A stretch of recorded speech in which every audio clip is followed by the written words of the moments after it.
아멘.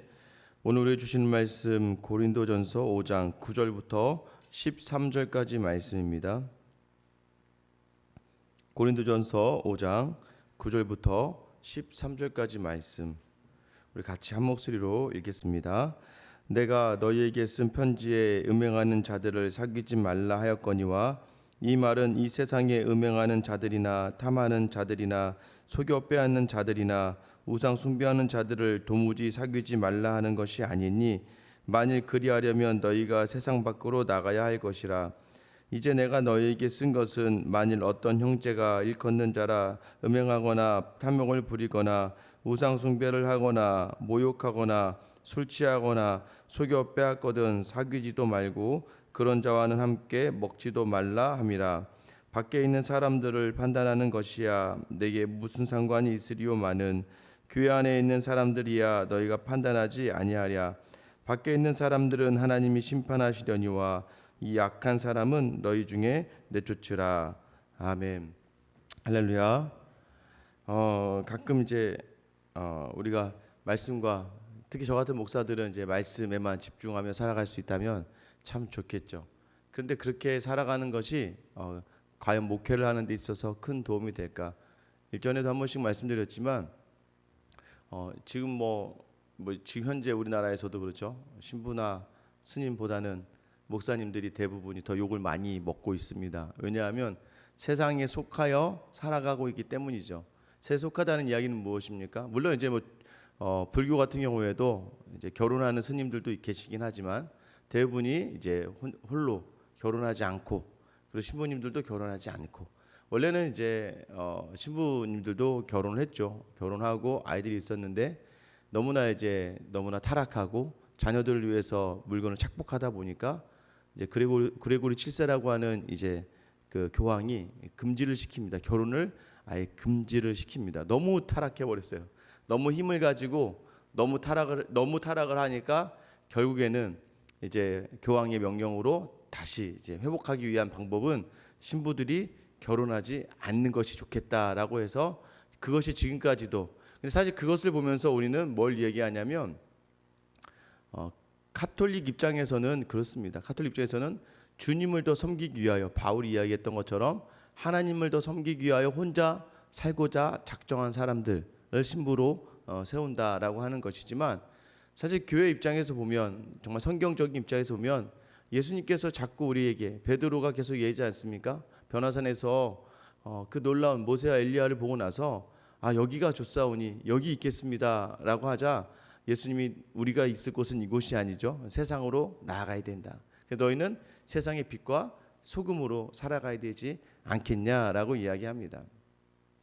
무엇이 맞고 무엇이 틀린지는 천국에 가서 각 개인의 행한 그대로 하나님 앞에서 평가받을 것이지만 그러나 이 땅을 살아가면서 이렇게 생각하면 되죠. 제가 생각하기에는 저도 이 교회만 있으면요 죄 지을 일이 별로 없습니다.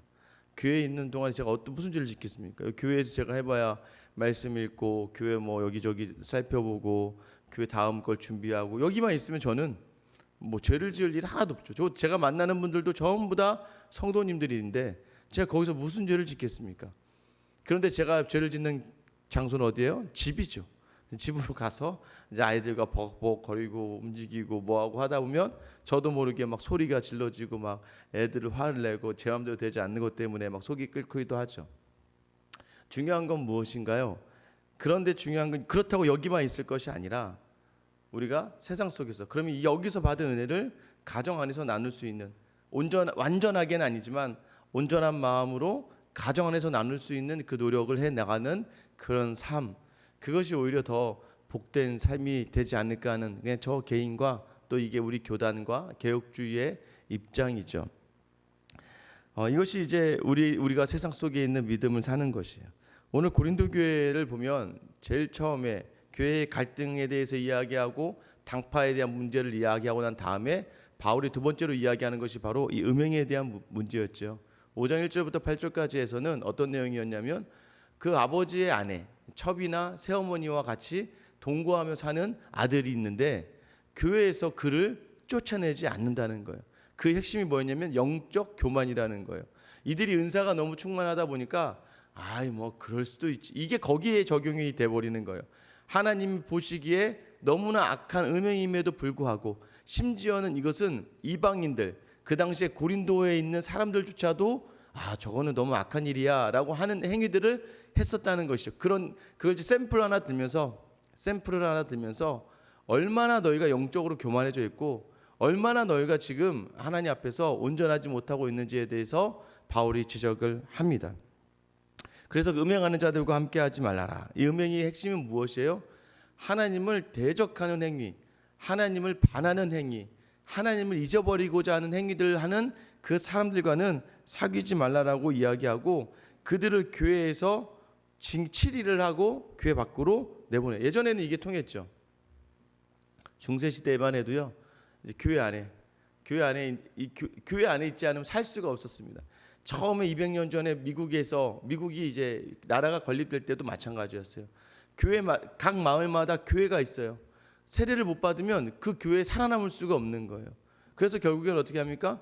출교. 그러면 우리 지금 여기서 출교, 제가 여기서 우리 어떤 권사님이나 집사님에게 그렇게 하시면 안 돼요, 출교하겠습니다. 그럼 어떻게 하겠어요? 뭐 교회가 여기밖에 없냐, 저기 옆에도 있고 뒤에도 있고 다 있구만, 저기 가고만 다시, 그래서 가버리면 끝이죠. 근데 그 당시에는 출교 그러면 갈 데가 없는 거예요. 그 당시의 생활 속에서는 갈 데가 없는 겁니다. 그래서 그런 사람들에게 먼저, 그래서 7위가 통하는 거예요. 출교하기 전에 권징과 7위가 통합니다. 너 경고야 라고 얘기했을 때, 이 믿음에서의 출교당함이 세상에서의 출교당함과 동일한 효과가 있기 때문에 그들이 함부로 교회를, 지금도 카톨릭은 마찬가지죠. 카톨릭은 지금 여기 동에 있는 성당에서 어떤 한 분을 출교시키면 카톨릭은 이렇게 로마까지 다 연결이 되어 있습니다. 그래서 이분이 절대 다른 천주교에 등록할 수가 없어요. 그게 출교에 대한. 우리는 이제 교단이 많고 교회가 많으니까 뭐 그런 거 묻지도 않고 따지지도 않고 다 등록도 해주고 뭐 여유 있게 봐주고, 또 우리가 믿음이 있는 척하면서 다 품어준다고 생각하는 것이죠. 9절 말씀 보세요. 내가 너희에게 쓴 편지에 음행하는 자들을 사귀지도 말라 하였거니와, 이 말은 이 세상에 음행하는 자들이나 탐하는 자들이나 속여 빼앗는 자들이나 우상 숭배하는 자들을 도무지 사귀지 말라 하는 것이 아니니, 만일 그리하려면 너희가 세상 밖으로 나가야 할 것이니라. 세상에 음행하는 자들하고 탐하는 자들, 속여 빼앗는 자들, 우상 숭배하는 자들과 사귀지 말라고 한 것은 세상 사람들하고 하는 게 아니라, 여러분 세상은요 모르잖아요.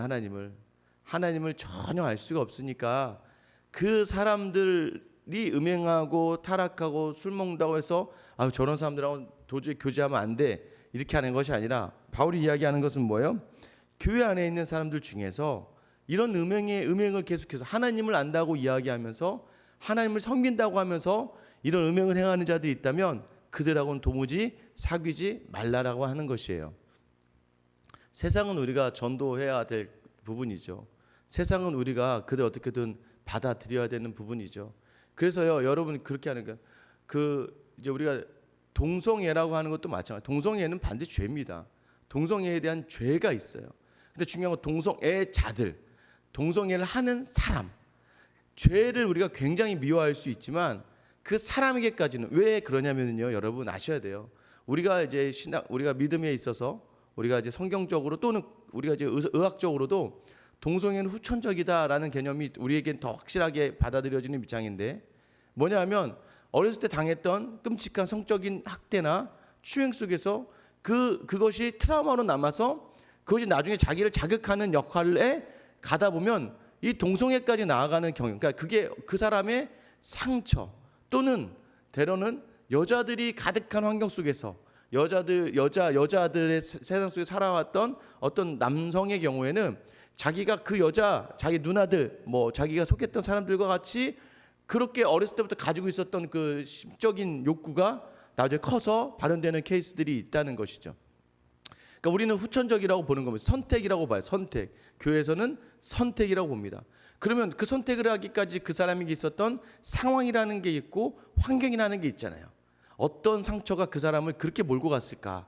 그래서 우리는 동성애라고 하는 죄에 대해서는 단호하게 거절해야 되고 그것이 죄라고 이야기해야 되는 거지만, 동성애자들이 그 죄에 있기까지는 어떤 환경과 상황 속에 있었는지는 우리가 알 수 없으니까 그런데 그런 사람들과 이해할 수는 있어야 된다는 거예요. 이해해주고 어떤 문제가 있었을까. 그러나 그 동성애는 죄야. 그렇게 하면 안 돼. 라고 우리가 나중에 관계를 맺고 그거를 이야기할 수 있을 정도까지 관계면 좋겠죠.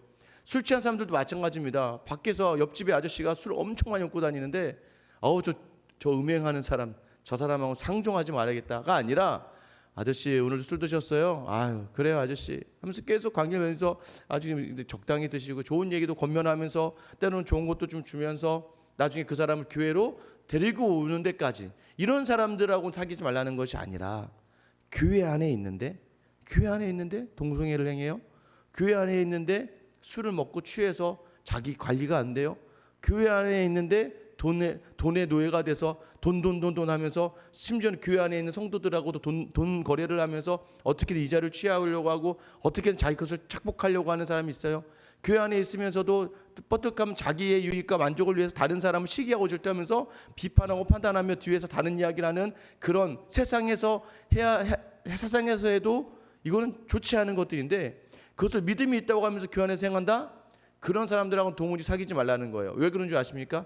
하나님을 안다고 고백을 했고 하나님에게 주어진 은사가 있었어요. 하나님 반드시 은혜 주면 은사를 주시거든요. 그리고 나서 교회 안을 섬기게 했는데 옆에 있다 보니까 자꾸 그 사람에게 있는, 여러분 보세요. 사람이 함께 있으면 칭찬하기는 어렵습니다. 한번 해보세요. 권사님 세 분 앉아서 다른 권사님 칭찬하는 게 쉬운지 안 쉬운지, 칭찬하려고 별로 생각나는 게 별로 없을 겁니다. 참 그 권사님 좋아, 믿음이 좋아, 땡이에요. 그 다음부터 뭐예요? 근데 좀 말이 많아. 그런데 저번에 보니까 자기 것만 따로 챙기더라. 그 집사님 계속 아들 자랑하는데 죽겠어요 정말. 이게요 사실 뭐라고 툭 나면 그래 맞아 그랬잖아 맞아. 이게요 나쁜 거는 쫙 퍼져나가기가 너무 좋은 거죠. 나쁜 얘기는 다른 사람 욕하는 거 재밌어요 여러분. 사실 이렇게 하나하나 내가 그동안 나만 알고 있었던 그 사람에 대한 잘못된 얘기들 이 사람이 전해줄 때마다 쾌감을 느끼는 거죠. 그러니까 왜 그런 줄 아세요? 그 사람의 잘못됨을 이야기하면서 나는 그러지 않은 것 같은 이야기를 이렇게 자꾸 하는 거죠. 여러분 이러한 교회 안에서의 잘못된 행위들이, 교회 안에서의 어떤 문제들이, 그런 사람들과 함께 어울렸을 때 우리가 그 사람을 끌어올 수 있기보다는 그 사람에게 동화되는 경우가 많기 때문이에요. 특히 교회 안에서 그렇습니다. 부정적인 이야기를 하는 분이 계시면 그분에게 어떤 분 옆에 붙잖아요. 그러면 그분은 자꾸 부정적인 이야기할 때 이분이 자꾸 그분을 아니야 그러지 말아야 돼 이렇게 해야 되는데, 왠지 이 사람은 자기한테 이 사람이 자기를 판단하는 것 같아서 너는 잘하냐 하면서 이제 오히려 더 문제가 더 커질 수도 있습니다. 그럴 때 어떻게 하는 거예요? 가까이 하지 않고, 때로는 뭐예요? 내가 어느 정도 직책이 됐을 때 그 사람을 향하여 이제 권면하면서 또 저에게나 교회 장로님을 통해서 같이 계속해서 권면하고 3번 권면하고 안 되면 교회 밖으로 보내라. 왜요? 그런 분들을 감당해낼 수가 없다는 교회가 감당할 수 없다는 거예요. 오늘 교회 이 말씀은 교회 안에 있는 음행하는 자들에 대해서 이야기하는 것이지 밖에 있는 것이 아니라는 것. 11절이죠. 이제 내가 너에게 쓴 것은 만약 어떤 형제라 일컫는 자가 음행하거나 탐욕을 부리거나 우상 숭배를 하거나 모욕하거나 술 취하거나 소유 빼앗거나 사귀지 말고 그런 자와 함께 먹지도 말라 함이라. 교회 안에 있는 형제에 대해서 이야기하는 거예요. 바울은 형제라고 얘기해요. 교회 안에 은혜를 입고 그 은혜 안에 있으면서 신앙생활을 하고 있는 자리에 있는데도 불구하고 음행하는 자리, 세상의 자리로 나가서 함께 먹지도 말라는 거예요. 그래서 제가 우리 교회도 이제 우리가 나중에 아직 셀 모임을 시작하지 못했지만 셀 모임, 이 소그룹 모임을 시작할 때 제가 가장 부탁드리는 게 있습니다. 개인적으로 친분이 있어서 술 드시는 건 제가 뭐라고 하지 않아요. 개인적으로 형 동생 하는 그런 관계에서 개인적으로야 그럴 수 있죠. 그러나 교회 이름 집사님 하면서 모이는 자리에서는 그러면 안 되는 거죠. 교회 셀 모임 끝나고 나서 우리 좋으니까 맥주 한잔 하시죠? 절대 안 되죠. 왜요? 이 모임이 어떤 자리예요? 이 모임은 교회 우리 믿음 안에서 모이는 자리이기 때문에 혹여나 누군가가 그 모습을 보고 상처를 받는다면 뭐예요? 연자맷돌을 가지고 물에 빠지는 것이 더 낫다라고 예수님 얘기하지 않습니까? 다른 사람을 실족시키면 안 되는 거거든요. 조심하셔야 되는 거예요. 본인이 개인적으로 친분이 있어서 교회에서 알긴 됐지만 나중에 보다 보니까 개인적으로 둘이 너무 친분이 있어서 형동생 하나에서 둘이 나가서 술 먹는다? 그거야 그분들의 선택이지만, 교회 안에서 교회 이름 가지고 직분을 가지고 모이는 자리에서는 절대 그러면 안 된다고 제가 이야기하는 건 그건 뭐예요? 누군가가 실족하게 되고 누군가가 상처받게 되는 자리를 만들지 말라는 거예요. 그건 거리를 만들지 말라는 것이죠. 조금이라도 틈을 주면 안 된다는 거예요. 그게 오히려 더 쉽다는 거예요. 한잔해. 이게 더 쉽다는 거예요. 아니 못해.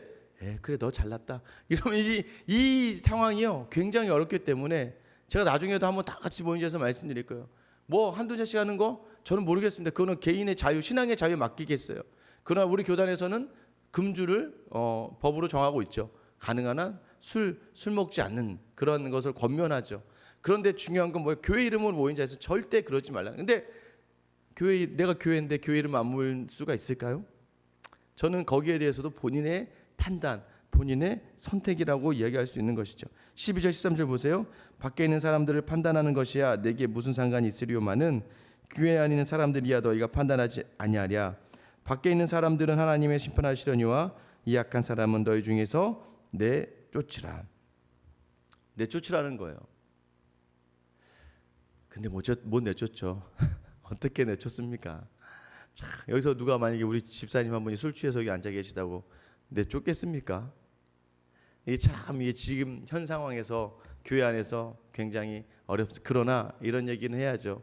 그것이 옳지 않다는 것에 대해선 이야기해 줘야 되는데 이제 문제는 무엇입니까? 그 정도의 내가 본이 되고 내가 그 정도의 관계 우위에 있는가? 여러분 그것을 점검하셔야 되는 거예요. 내가 꼴 보기 싫고 내가 싫어서 내쫓는 게 아니라 오늘 본문의 말씀은 저 한 사람으로 말미암아 저 사람들이 고쳐지지 않았을 때 다른 사람들이 교회에 받을 영향들이 있을 때는 때로는 가슴이 아프더라도 어쩔 수 없죠. 예수님도 포도가 열매 맺지 못하면 가지를 쳐야 돼요. 가지를 쳐야 다른 가지가 온전히 열매를 맺죠.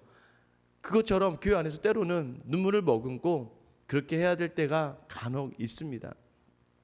그러니까 저의 경우도요. 여지껏 그런데 목회자이기 때문에 계속 기억에 남아요. 어쩔 수 없이 권면하면서 다른 교회에 보내야 됐던 그런 청년들이 있죠. 어쩔 수 없이 다른 교회에 보내야 됐던 그런 분들이 있죠. 여기 계시면 안 될 것 같습니다. 다른 교회 가서 신앙생활 해야 될 것 같아요 라고 이야기할 때 사실 제 마음속에도 많이 어려움이 있어요. 왜냐하면 내가 왜 저분들을 온전하게 양육하고 목회하고 가르치지 못했을까라고 하는, 또 심지어는 이제 우리 교회에 이렇게 있다 보니까 이제 뭐 다 아직은 뭐 많지는 않지만 이제 교회 못 나갈 것 같아요라고 이야기할 때 합리적인 이유면은 괜찮은데 또 어떤 부분에 상처가 있다고 해서 나가신다고 하면 좀 마음이 조금 많이 무거울 때가 좀 있습니다. 내가 이 부분들까지 케어주지 못. 아직은 이제 우리가 완전하게 모든 부분들을 다 해줄 수 있는 부분들은 아니니까. 그러나 반드시 알아야 될 건 그래도 그 마음속에 음행을 행하는 자들에 대해서만큼은 확고하게 이야기해 줄 수 있어야 된다는 거예요. 그러려면 어떻게 됩니까? 더 사랑하시고 더 나눠야 되고 더 섬겨서 그 사람의 그 이야기를 할 때 그 사람이 나에게 상처받지 않고 오히려 그 사람이 내게 귀를 담아들일 수 있는 관계가 있어야 돼요. 지식적으로 성경을 많이 안다고 해서 가르치는 건가요? 그런 거 아닙니다. 여러분이 그런 자리에 있을 수 있는 그 바울과 같은 마음이면 돼요.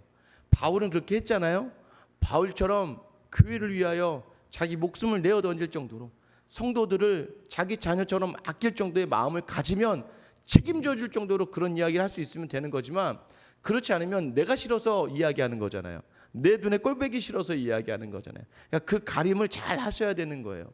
그래서 교회 안에서 있을 때 그런 음행이 행해질 때 정말 그런 음행을 하는 그 사람들을 향하여 마음으로 권면할 수 있고 마음으로 이야기할 수 있고, 정 안 되면 교회에서 나가세요라고 이야기할 정도의 그 안타까운 심정을 가지고 있을 만큼 우리가 교회를 더 온전하게 있어야 된다는 것이죠. 사실 음행에 대해서 이야기하는 이유는요, 이 고린도라는 도시 자체가 음행으로 가득한 도시였어요. 제가 얘기했잖아요. 신전이 있었어요. 제우스와 그리스 신을 섬기는 신전이 있었는데요, 거기 신전의 창녀가 1000명이나 넘었습니다. 그 신전의 제사는 뭐예요? 올라가서 제물을 바치고 그 창녀와 관계를 맺는 것이 바로 제사의 행위였어요. 그러니까 이 고린도인들이여 라고 하는 이 표현이요, 이 음탕한 것들아라고 하는 표현이랑 똑같은 내용이라고 보시면 되는 거예요. 그런 것이 일반화된 그 도시 안에서 음행하지 않기가 굉장히 어렵죠.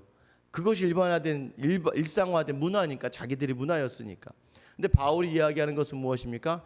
밖에 있는 사람들이야 그렇다 치더라도 그건 하나님이 판단하실 일이고, 그러나 교회 안에서 음행하는 일들에 대해서는 너희가 민감하게, 왜냐하면 너희는 이 세상을 바꾸어야 될 하나님의 사람들이기 때문에 이 교회를 더욱더 정결하게, 더욱더 교회 안에서 하나님이 원하시는 대로 서서 나아가야 되지 않으면 오히려 세상에서도 그 빛과 소금 역할을 감당해낼 수 없기 때문입니다.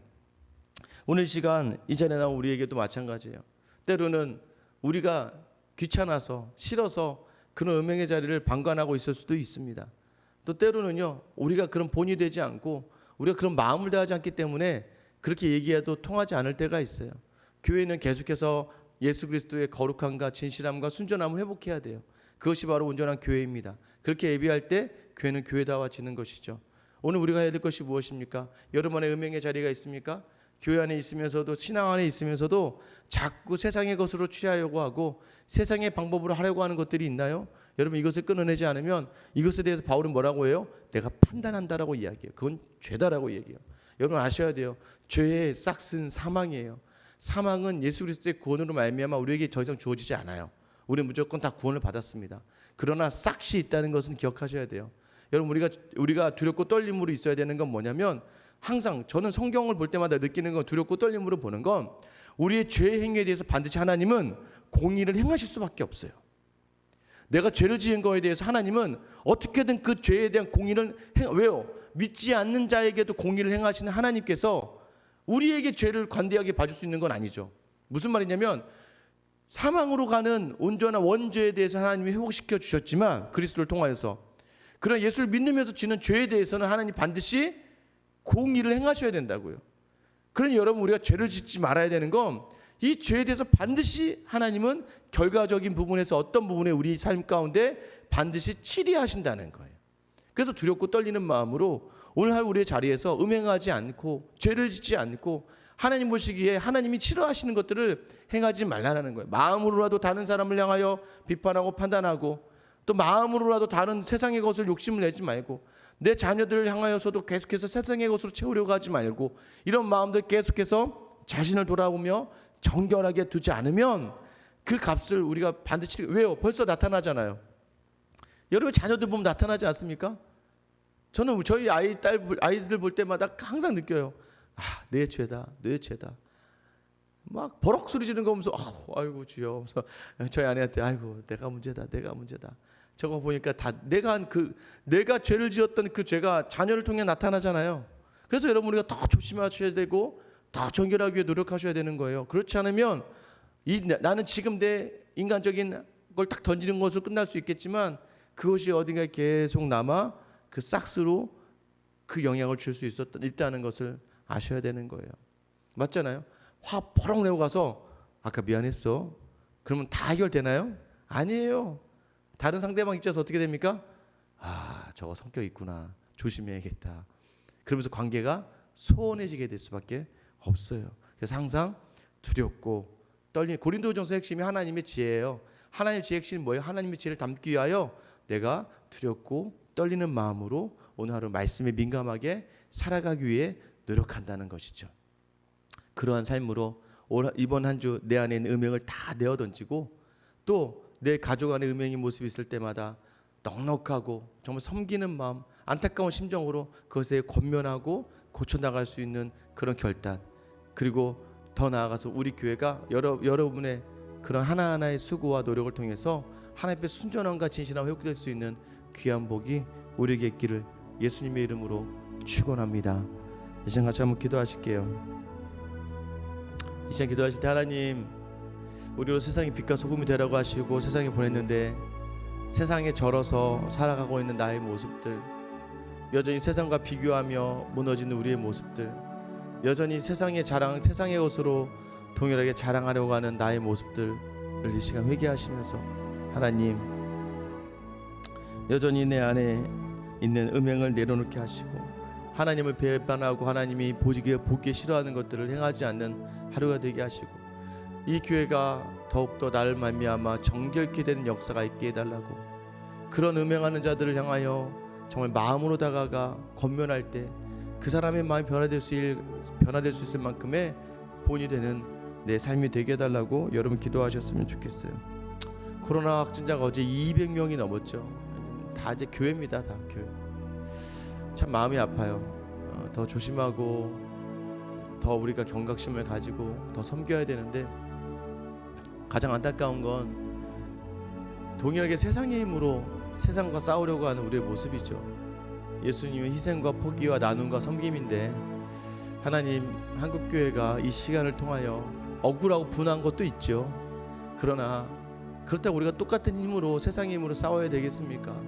하나님, 이 시간을 더욱더 진실함과 순전함에 그 놀라운 일들이 우리 가운데, 이 교회 가운데 있게 해달라고 여러분 기도해 주시기 바랍니다.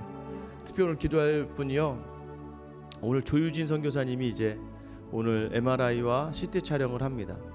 MRI CT 촬영을 해서 만약에 암이 전이가 되었으면 수술을 할 수가 없어요. 그냥 이제 뭐 어떻게 할 수 있는 방법이 없습니다. 그래서 오늘 기도하실 때 조유진 선교사님 오늘 검사의 결과 수요일날 입원해서 수술할 수 있도록 하나님이 전이 되지 않도록 은혜 내려 달라고 여러분 기도해 주시고, 이 회복의 과정 가운데 하나님이 함께 해달라고 여러분이 기도해 주시길 바라요. 그리고 오늘 김기욱 선교사님, 원래 8월에 미얀마 입국했어야 되는데 비행기가 다 취소가 됐습니다. 미얀마에서 입국을 거절해서 아무도 못 들어오게 계속 다른 방법을 찾고 있는데 지혜를 주셔서 온전하게 들어갈 수 있게, 그래서 그곳에서 계획하는 선교사역 감당할 수 있도록 오늘 시간 나와 교회와 또 이 나라 민족 한국교회를 위해서, 또 조유진 선교사님과 김기욱 선교사님을 위해서 우리 주님이라면 부르며 기도하며 나아가겠습니다. 주여.